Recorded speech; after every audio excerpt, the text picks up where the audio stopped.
Great. So we have this today taken our FASTQ. So this is our unaligned sequences straight out of our Illumina machine.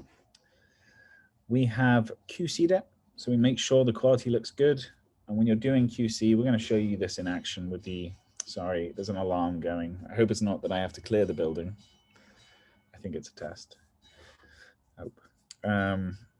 We showed you what FASTQ looks like, how we can see the quality, how, if we wanted to, we can read it in, maybe do some trimming and write it out.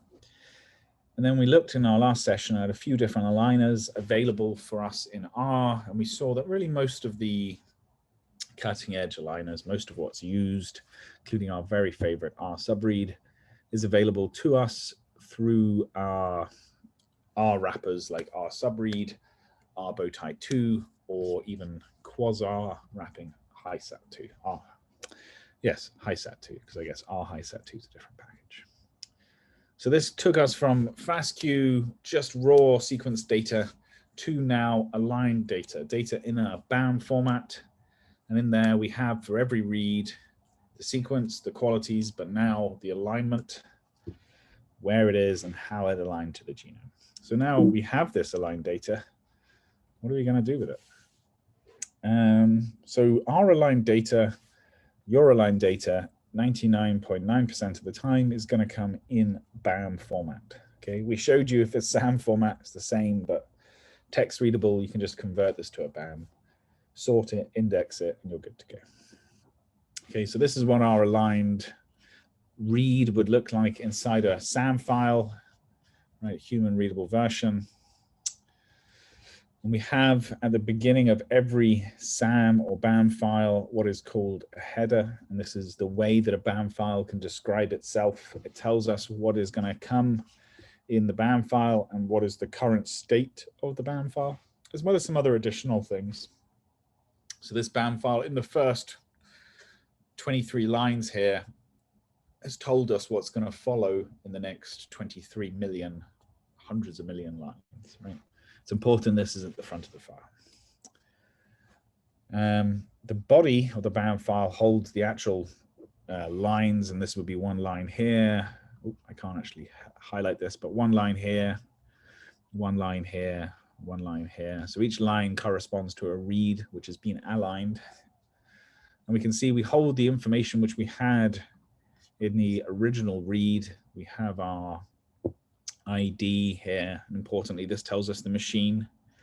And there's a code here that you can actually go to the Illumina website and work out what type of machine you used. So when you go submit your data and you can't remember what did I use, you can look in your BAM and it will tell you. It also tells you your flow cell and then the position in the flow cell. Okay, so this is really useful, not just for tracking. It's really great metadata to tell you where this read was sequenced within the Illumina flow cell. And then we have the read itself. And finally, we have the qualities, okay? And it's these qualities which tell us how good the actual call, this base being a T, how reliable is that? We could look at this, and this E here corresponds to a probability. Okay, our Fred encoded, ASCII encoded probabilities. Okay, most importantly, we had all this before. We have chromosome, what sequence we mapped to, what the position is, and then we had these cigar strings. So in this case, this is 100M, means this read, this sequence, okay, maps to chromosome 2, this position, and it maps for 100, so it's the full length of the read in a go. Okay, and if you went, you feel free to go ahead and do this. If you went to chromosome 2 at this position of the genome we align to, you will find the sequence is that. Okay. So this is our summarized, mapped, aligned data. So aligned data is handled in Bioconductor using a really lovely package. I say that about all these packages, but this is really lovely. Genomic Alignments, right? So it does exactly what it says on the tin. It deals with alignment data for our genome. And what's really cool about this Genomic Alignments package, it is the final step really and summarizing up all these other tools we've already seen. So we saw our SAM tools. This allows us to interact with SAM, BAM files, okay, gives us those operations. We have genomic ranges, and this is how we handle intervals, right, positions in a genome. That's what we have here, positions, right, chromosome, start, and we know it goes on for 100 matches, right? So we have that genomic ranges component to this alignment.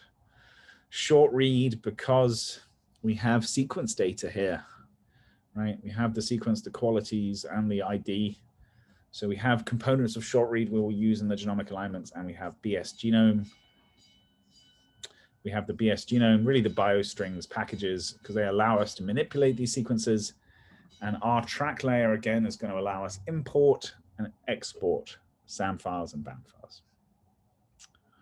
So great. All of these tools we've learned over the process of the bioconductor lectures now, they're all going to come together because we can just apply them to our genomic alignments.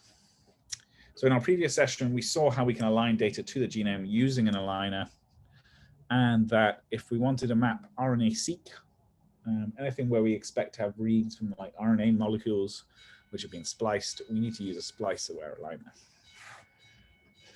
Okay, once we have our splice-aware aligner, if anyone did the exercises, this was our exercise to align a bit of reads from body map to this gene. And then you could look and see we had coverage, but we also now have the splicing. These arcs, which appear in IGV, tell us one read maps from here over to this next exon. And it was very useful in this example because clearly we have this splice variant we saw in our IGV lectures, actually. But now we can map ourselves and we can capture that same splice variant from the raw data. So in this session, we're going to continue working with this data. I think we have provided, I know we've provided a data/liver bodymap.bam. And this has been mapped following our protocols earlier on. And now we can get to actually working with this little BAM file and start to step through some of the processes.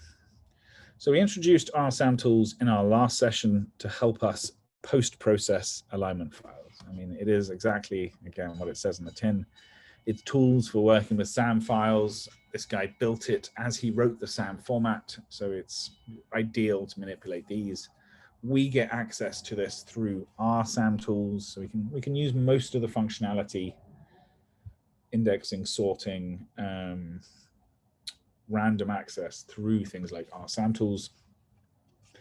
And our SAM tools itself is the basis for many of these R bioconductor packages which want to work with BAM files. One of the main packages, low level, which really allows you to read in BAM files as if they are, I'm assuming a fire alarm would be louder. I'm sure it's a test. So the R SAM tools package is used by other packages, most importantly, genomic alignments. Okay, so internally, it's going to use this to try and read in from the BAM file, and then it has a certain setup to allow it to hold these reads in a nice friendly object for us to manipulate. Before we get started though, we need to do library R SAM tools. Is there someone telling me it is an alarm? Ah, thank you, thank you. Okay, sorry, I should read my emails more. So first thing we can do is just load this in our SAM tools. So we saw in our last session, we can sort our BAM file. So this is a function held within SAM tools. We can just call this through sort BAM.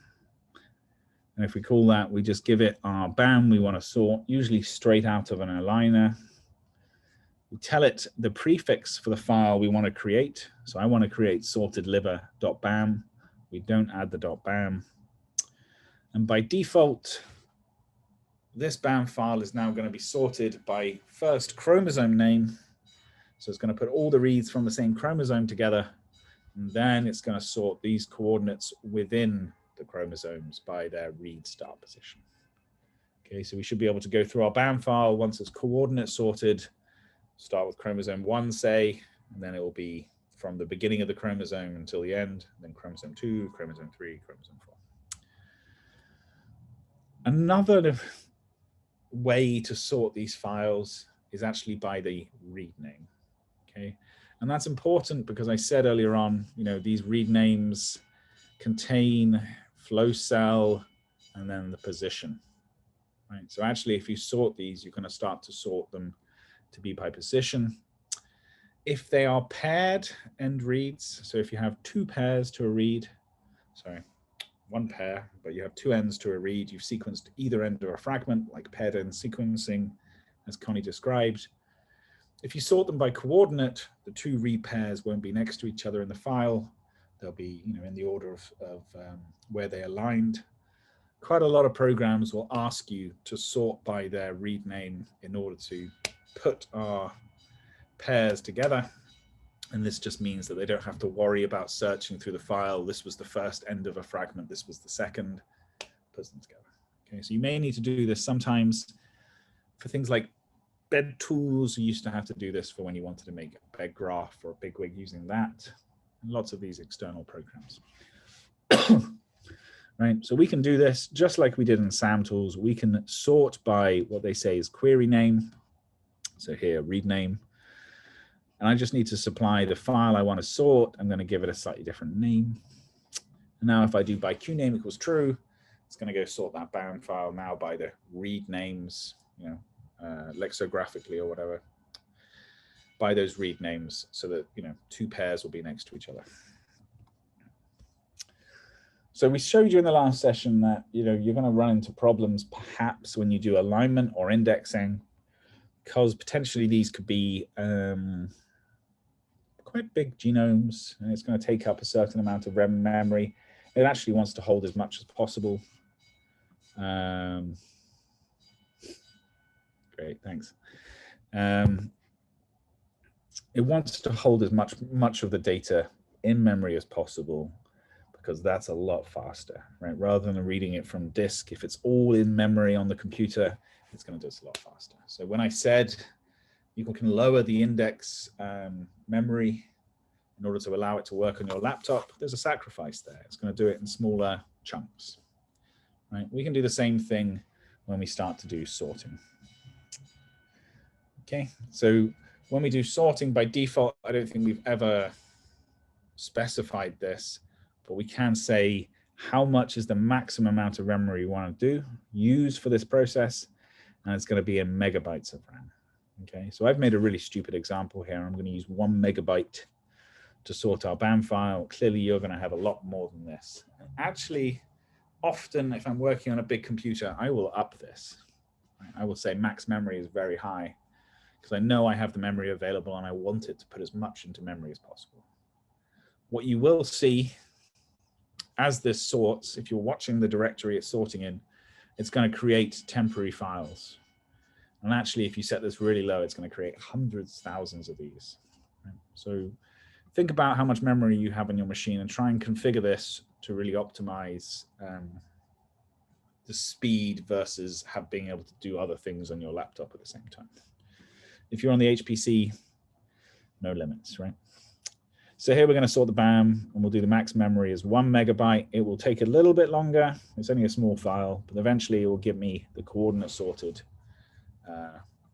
name of the file. Once we have that, we always need to index these files. We always need to run index.bam, index BAM. This isn't particularly memory heavy. And it's only once we have that index with this .bam.by that we can do anything really useful with the BAM file. Okay, we can still open it, we can still read it, but if we want to read random locations from that BAM file, we'll need to index it. Oh, and I'm going to show you another real good reason to index it too. So we saw in our last session that we can use this quick BAM flag summary, and then I roll my eyes and say, well, it's not that quick, right?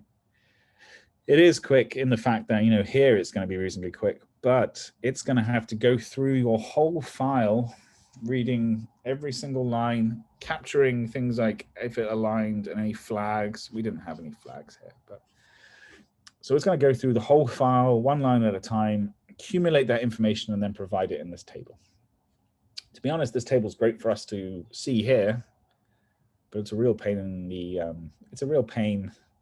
to pull back into R and start to extract metrics from it. Oh, I do make a dig of it in the slide. Okay, it can take a lot of time. Probably much quicker than if you try to do this more manually, reading in the file yourself in R. But we actually have a super fast alternative. And if we have done this step where we index it, in indexing it, it has captured how many reads were on each chromosome. That's part of the indexing process. Right, so we can actually not read the BAM file, we can read this tiny index file, and that index file will tell us how many reads have mapped to every chromosome. Okay, so we just need to use this IDX stats BAM function. We just do IDX stats BAM. We're still going to give it the path to the BAM file, and it's going to know to either look for a .bai or a .bam.bai. And then it's going to go read that, and it will give us back something very useful, which is our table of seq names, a data frame of seq names, seq length, the number of mapped reads, and the number of unmapped reads. I always found that a little strange. How can you have unmapped reads on a chromosome? But you know, it's this column, and we could take the sum of all the mapped reads down that column, and we have got total mapped for our particular alignment, and that's a super useful metric, right? I know that I have enough reads to start to do my analysis. Okay, and I don't have to wait for it to go through this file. And it's these sum of mapped. We're going to use that in some normalizations later. And when we're doing it with big files, we want it to be quick. This is the way.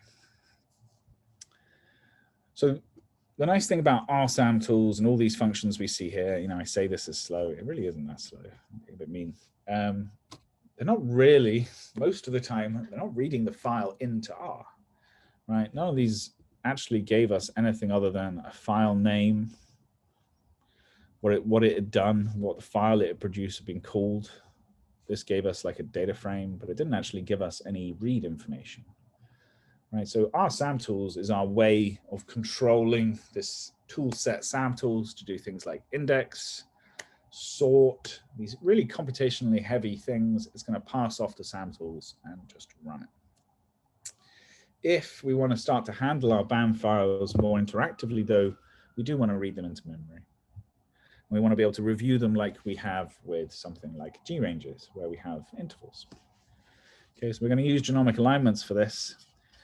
First thing we need to do, obviously, is Google genomic alignments, and we Google it, and it tells us to install good genomic alignments. We can just do this, copy and paste into our R session, and we're good to go. How am I doing on time? Okay.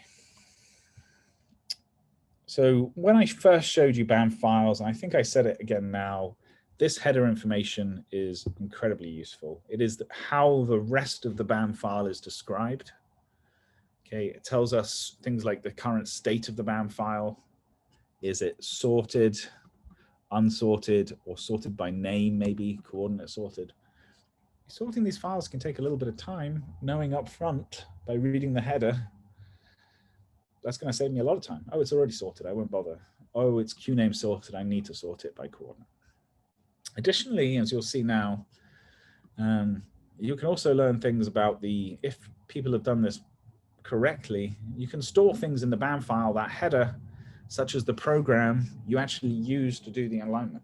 Okay, so that's great. Just with that BAM file, I have some information on the list of chromosomes used, their lengths, what the state of the BAM file is, and then I can also actually know the program, maybe the command used to run my alignment. Okay, that's information which is easily lost, unless you're following Matt's reproducible course, then it's never lost. But it's in the BAM file, so that's great.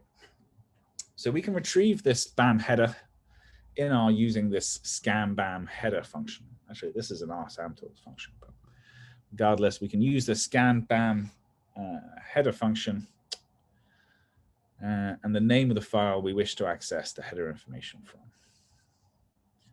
These names get worse and worse as this particular course goes on, but scan BAM header is not bad. So we say scan BAM header, we give it the BAM file.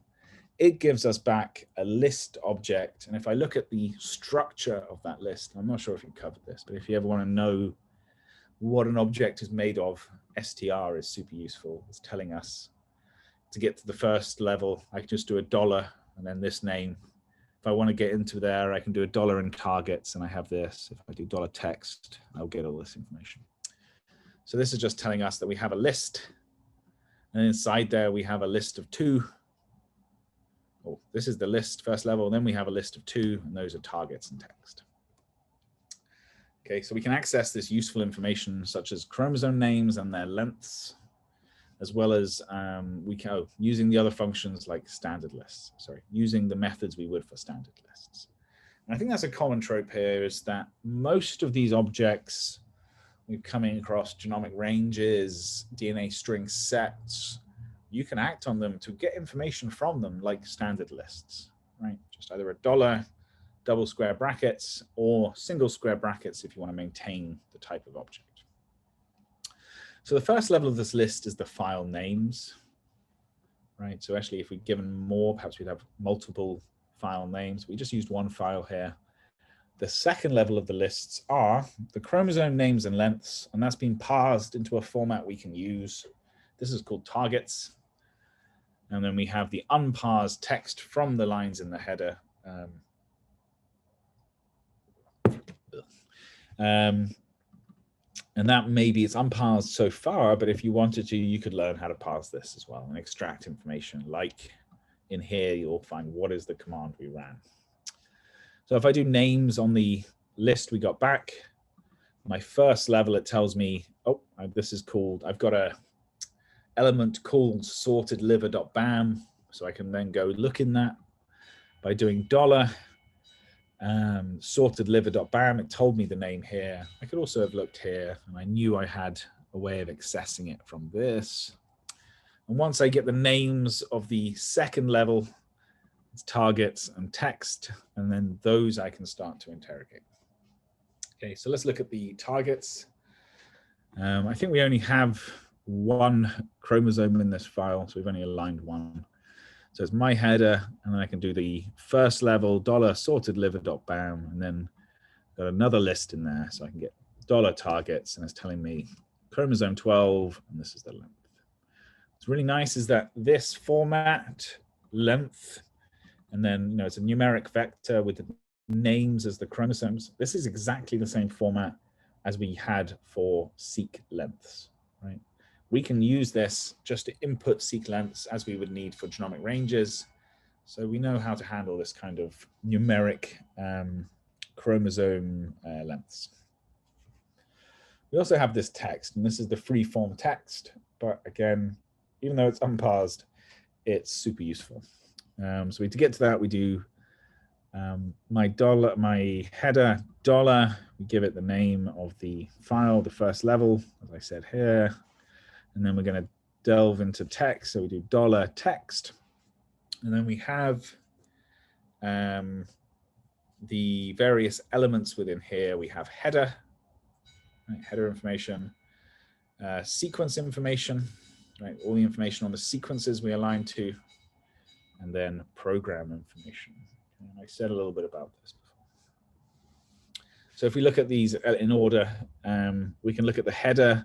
Here I'm doing single square brackets, right? So like a list, it's going to give me back a list again. If I'd done double square brackets, it would have given me back just this vector. But this tells me something useful. It tells me the version number of the SAM. So we are version 1 here, apparently. There were times when SAM had not made version 1. I think it's version 1.56. This is just how that SAM needs to be specified. Most importantly, I have the sort order, and it tells me its coordinate. Right? So I could actually maybe run this scan-bam scan-bam header, get this information, and I know not to sort. Right? That sorting can take 10, 15 minutes, 20 minutes on a really big file. Save myself the time.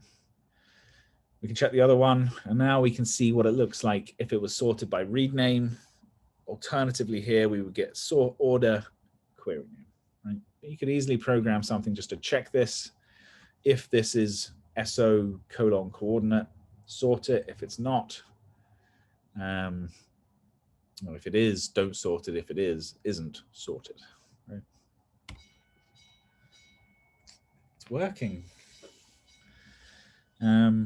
we can see the program information, and this is really useful for your recovery, working out what this BAM file, how it was processed. Maybe someone gave you this BAM file and they told you nothing about it. You weren't quite sure what they'd done to it. If you're lucky, you can look inside this PG program element, and you can see here in this case, and this is from our subread, right? And it's put this in automatically. You get the ID subread, you get the program name subread, you get the version number, which is super important. Our subread 2.0.1. And then a nice artifact here is it's actually going to give us the command it ran internally. So it's running subjunc and the read. And then if I could look, this is a reference to Matt's box folder, you know, where the FASTQ was in the full command. All that still in your header of your SAM file, BAM file, carrying all your reads. So now we have an idea how our BAM was constructed. We know it used subread, we're happy. Maybe it's in sort order, it also makes us happy. So we can start to try and retrieve some information from this. So the function we use is read GA alignments. This is going to import our BAM file as a GA alignments object. So I just do read GA alignments, I give it my BAM file, and then I get back a GA alignments object from the Genomic Alignments class package. So now, if we look at this, we can see it's kind of looking GRanges like already, right? We have our GA alignments object, and we can also see lots of the information we had in the SAM file. So we have Chrome, we have seq names, we have strand, we have the cigar, which is really useful. Start, end, width, and then we have some additional things like Q width, maybe we haven't covered, end junc, right? But we can look at this just like we did in other GRanges. Just do my index, and you can see already it looks a lot like a GRanges. Right? Metadata columns empty. That's exactly what I'm saying. It looks a lot like a GRanges. We can get the widths as well, which is the width of our alignment, end coordinate to start coordinate, right? But we also get the Q width, which is the width of our original query. Okay, so my reads here were originally 50 base pairs long. So my Q width, my query width, my read name, my read length, my read width is 50. But the actual alignment to the genome, which is represented here with width, is a little different. It's only 31 or 30. And actually, this is a lovely example coming back to a read trimming is not required for mapping and quantification. Because what subread has done is it's matched the first 31 of this, and it said there is no more better match in the genome. We're going to soft clip the end of the read, right? Assuming this is an adapter or some poor quality. So that means I actually only have 31 matches to the genome, and my length here is just 31. On the other side of this, we have here 20S at the beginning of a read. So that's 20 soft clipped, removed, trimmed internally in the alignment, and then 30 match. So our width is only 30. Okay. Different from our original Q width. This tells us our actual read length as it went in. GA alignments object also contains information on the cigar, right? So we have our cigar here, as well as the number of junctions our read would span, right? So this is the number of exon junctions. So maybe a read can span 3 exons, it would have 2 junctions. If it goes between 2 exons, it's going to have 1 junction. Okay, so we have that column here as well, end junc. These first 2 are just 0. But as I said just now, we were talking through the cigar string. 31 matches, 19S. There's no split in this read, right? It's all just soft clipped at the end, so no junctions.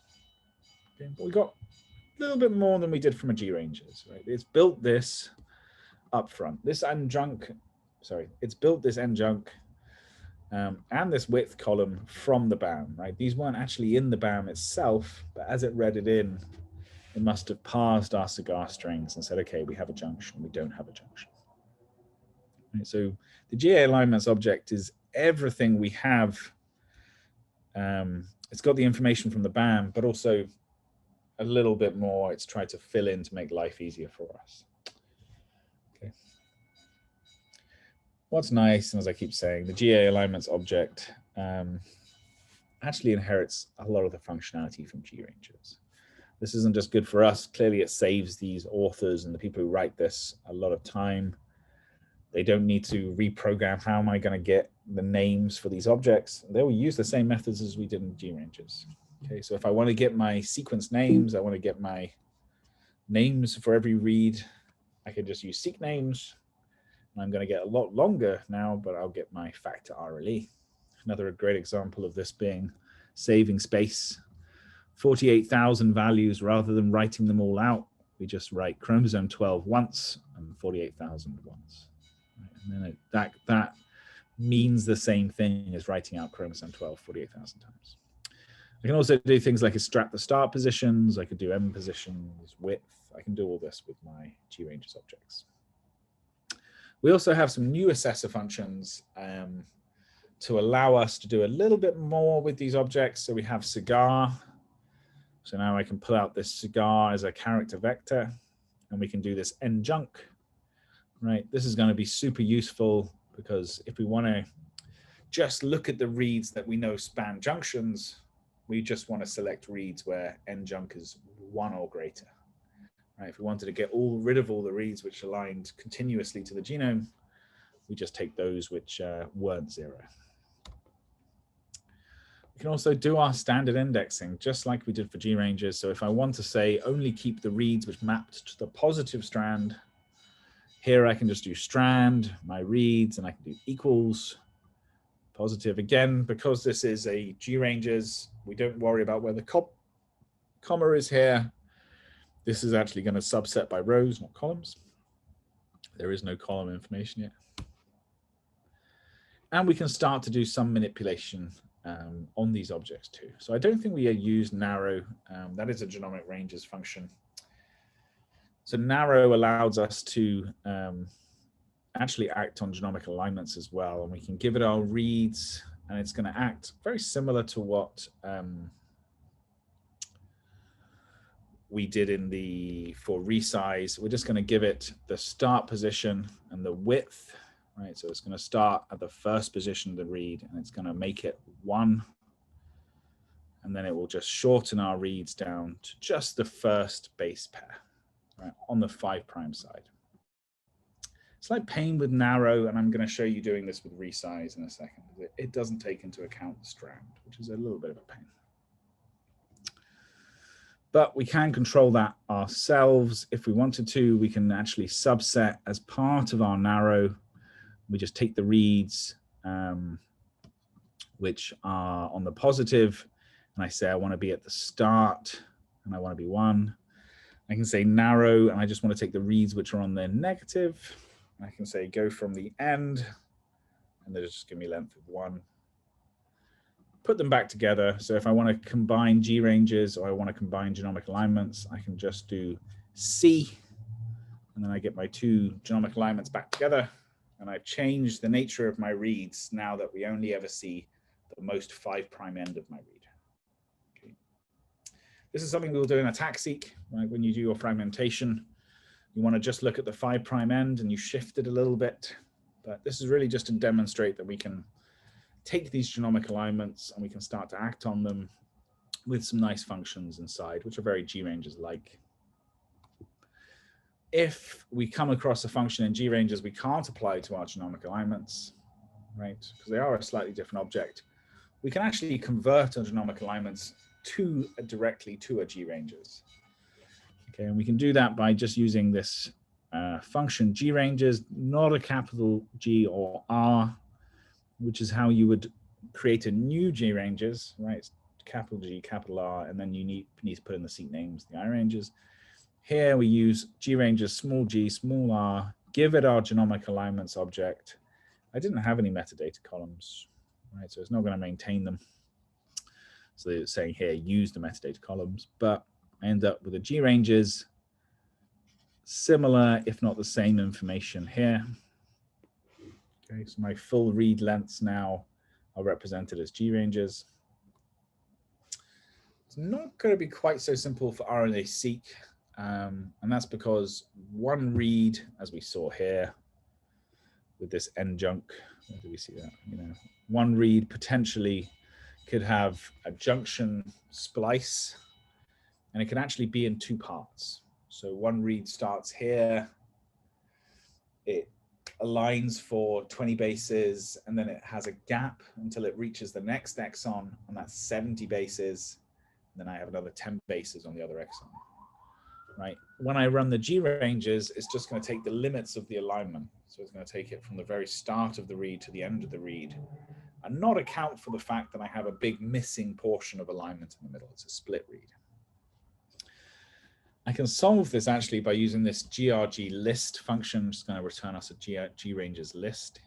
If I apply that to our ranges, and then I just pick out the ranges where our NJunc, like I was saying earlier on, I just want to find reads where we had at least, or here, one junction.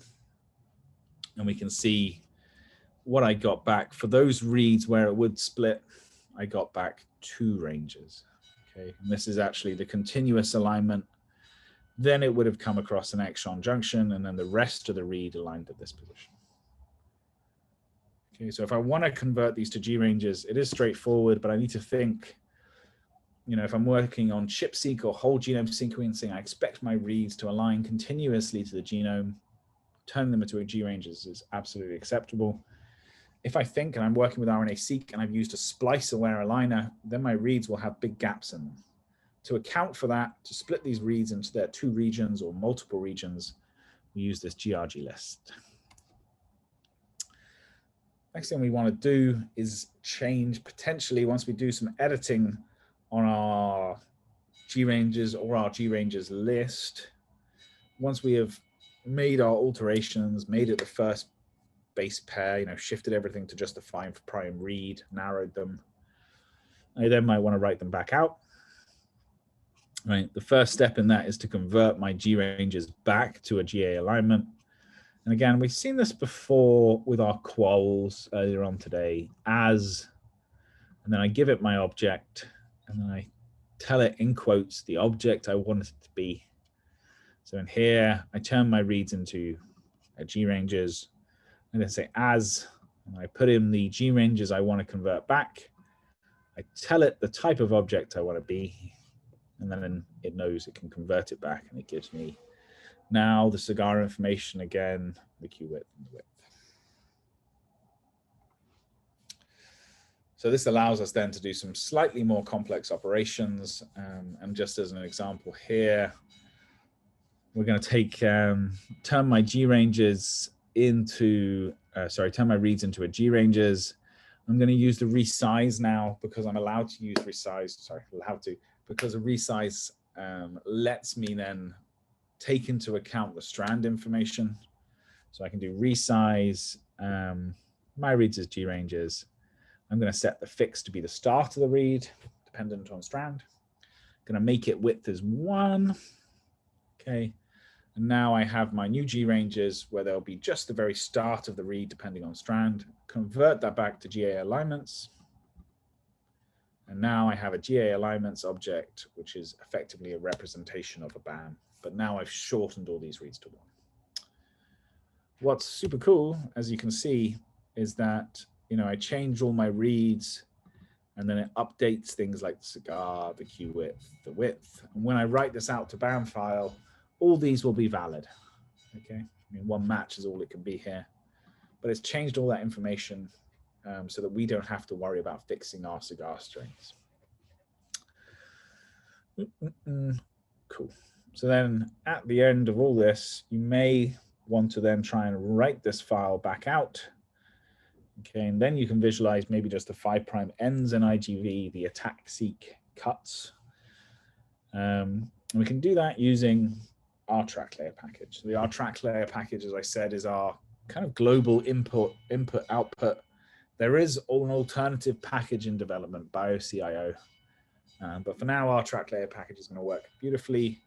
We just load our library, our track layer, and we're going to export our reads we've just created here to a file called myModifiedReads.bam by just listing that as our connection. Okay. Now we have a BAM file. By specifying .bam here, I think, and I may be wrong, I think it is going to actually index it for us at the same time, right? Because it was already sorted as it came in. I believe, but I may be wrong. Okay, so that's great for when we're working on our liver BAM file, which I have already subset down for you. But in reality, you need and you want to be able to handle BAM files with millions of reads, billions of reads, billions of reads now we see coming through.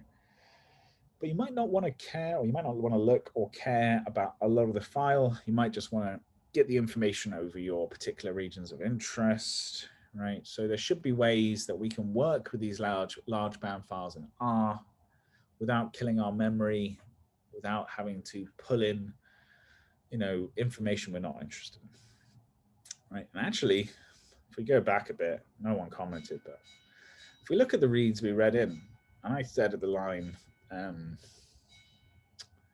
we got everything from the BAM file, but we didn't. We didn't get the read, we didn't get the sequence information. We didn't get the fast queue, right? It's not really necessary. It's great that these are carried over, but really what we wanted was the alignment, right? But it didn't import this. And I don't think it imported the queue name either. It doesn't import that very deliberately because they could take up a lot of space. Even with these sread, even with this, biostrings and DNA string sets, it can still take up a lot of space. You may find you need them for some other things you want to do with that file. So luckily, we can control what we read in to our SAM and BAM and which parts of the BAM file we read in using this wonderfully named scan BAM param function. So this is going to make a scan BAM param object, which is what we can use to then read in just these little bits. Okay. So like I said, the what is going to be information we report from the reads, the sequence, the read IDs, flags, right? So when I showed SAM, I showed you a website where we can translate flags from numbers to information. We don't bother getting that here. We're just reading in the alignment by default. Really importantly is the which. We can provide the genomic locations where we want to extract these reads from. Okay, just give me reads over transcriptional start sites because I'm only going to plot those reads anyway. Save you a lot of space and a lot of time. So if we want to import information from only a specific region of a file, right? So we have our G ranges of regions of interest. We just need to supply that to the which parameter within the scan BAM param function. And then we're going to create our scan BAM param object. So here we have G ranges. I'm going to give it chromosome 12. I'm going to tell it to just make I ranges, a range over here. And I'll get my G ranges of interest. And then I just pass that to the scan BAM param function with the which equals my ranges. And then I have this scan BAM param object. And you can see there's lots of potential filters here. Most importantly, the what and the which. We haven't got anything on what, but we have got something on which, and that's our one range. So then if we use this scan BAM param object with our read GA alignments now, so in this call, we're going to list our BAM file. And it's at this point, it absolutely needs to be indexed. If you don't have an index, it's going to tell you, nope, I can't do this. But with this param, scan BAM param we've made here of this region, it's only going to read, right? It's going to hop straight to that position in the file. It's not going to have to read from the beginning of the file until it gets to this position. It knows to go exactly to that position, and it's going to give me these filtered reads. So, doing this on a small portion of your file will be very fast. And it allows you to really dig into what's happening in your alignment. My reads, how are they aligning around this region? I want to go in, I want to look at the cigar string, I want to look at the quality. You can do all that by just selecting just the region you're interested in and start to review it in R. The other thing we might want to control is getting some of this additional information. Okay, so QName, we may care about this. We want to then plot our alignment over the flow cell. I'm not sure what that would tell us. But sequence and quality, we really may want to know, right? A lot of people then, whatever is aligned to this portion, we may want to extract a barcode from here. We may want to look for something else in this read, an mRNA target. It's all sorts of things we may want to interrogate more in our BAM file. Some of these are just required by other programs, right? So if you export a BAM file and it doesn't have a QName in there, it's one of the things another program will check and it'll say you don't have QNames. Your BAM's not invalid, even though it passes specification. So we can make sure we can collect anything from the BAM file we want. We can just do scan BAM param what. Here we're going to specify QName, seek, and qual, and then pass that to the read alignments. Now we don't have a which, but it's going to read in whatever data it had, including this information. Okay, so I'm going to quickly show something. I'll show it at the end in R actually, so it's kind of useful. So the question is then, what can I put in this what column here? What am I allowed to get from my BAM file? And I'm going to show you in a few slides. We're going to do a question mark, scan BAM param, be able to bring this up. Okay, if you want to get hold of this information now, there's QName, seek, and qual. This is the first time in our lecture that we had some metadata columns. These are all the defaults, right? These are what you're going to get no matter what. When you start specifying additional things in what here, they're going to come in as metadata columns. Okay, and the QName is a character, that's interesting. And the seek name is our DNA string set. So it's a column containing our DNA string set. This is a column containing our Fred quality object. And if we want to just extract that information as a data frame, we can do mcols, just as we did for granges. It's going to give us the metadata columns. And then that's got all the information on sequence, QName, and quality. Okay. I'm going to share my screen in a second. I'm just going to open up my thing. Scan. So I can share it now. I was going to see if I could find out some more information on what was in scan BAM param there. So if I'm in the right place. So if we do scan BAM param, do question mark, pulls up lots of information on what's available. If I remember right, if we really want to know how to do various things here, what we can actually get, I think we need to go and look at scan BAM. Here we go. And in here somewhere, yes, here it is. So in the scan BAM, it tells us what is the name of every different field in the BAM file, right? So we can get a QName, flag, R name, the reference to which the read was aligned, okay? Strand, pos, we get this anyway. Where the mate aligns, right? We didn't get that information. The insert size, we're going to get that for attack seek because that's really important to us, regroups. So if you wanted to get more low level and reading in different things from your BAM file, you can just go to the help for scan BAM param, scan BAM, and that will show you all the options. So I think we're right almost at the end of today. Oh, I'm back here again. Jeez. Okay. So just like with everything, I wanted to end this with the reality of what we're going to have to do. Most of the time, you're not going to be able to read in the whole BAM file on your laptop if you're doing real data. It's not quite true.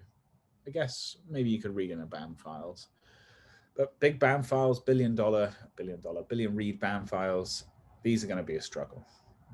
So you're going to need a way of doing this in a loop, okay? Some way of just taking a part of the data, processing that, and then moving on to the next part. Okay, so it's with the scan BAM param that we typically do this. So we showed you we can get regions by selecting G ranges, and then we'll do a which, and then we'll read in the reads just from that range. Quite a common trick is, it shows us how to do it. Maybe I could run this in my RStudio.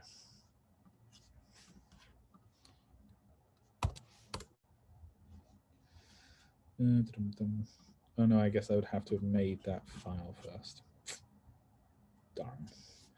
Okay, well, I'll talk us through it anyway. So what we're going to do is read in the scan BAM header for our BAM file. Okay, so this is great because the scan BAM header had these targets, right? And I was really excited about this earlier on.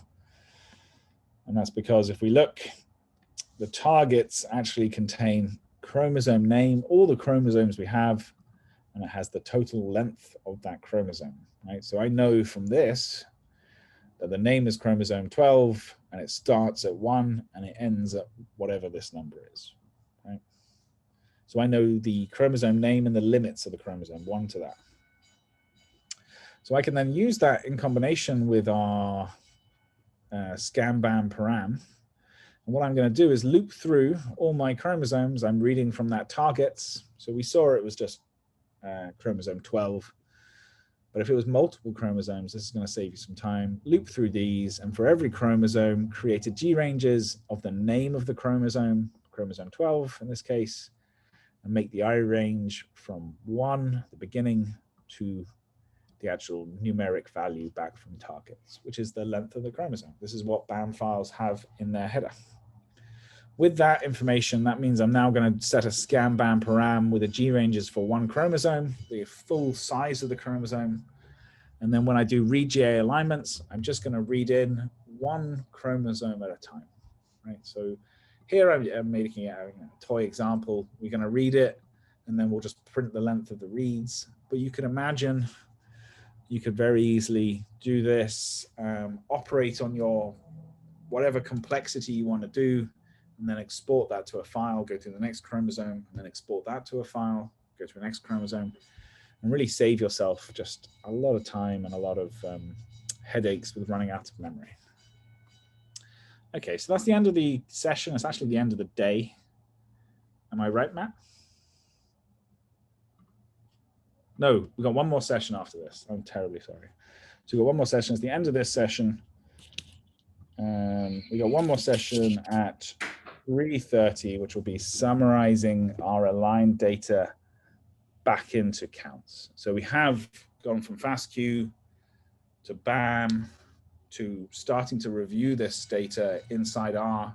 The next thing is we're going to try and turn our aligned data into single values for genes here and samples here. So we can have this many reads aligned to this gene, this many reads aligned to this gene.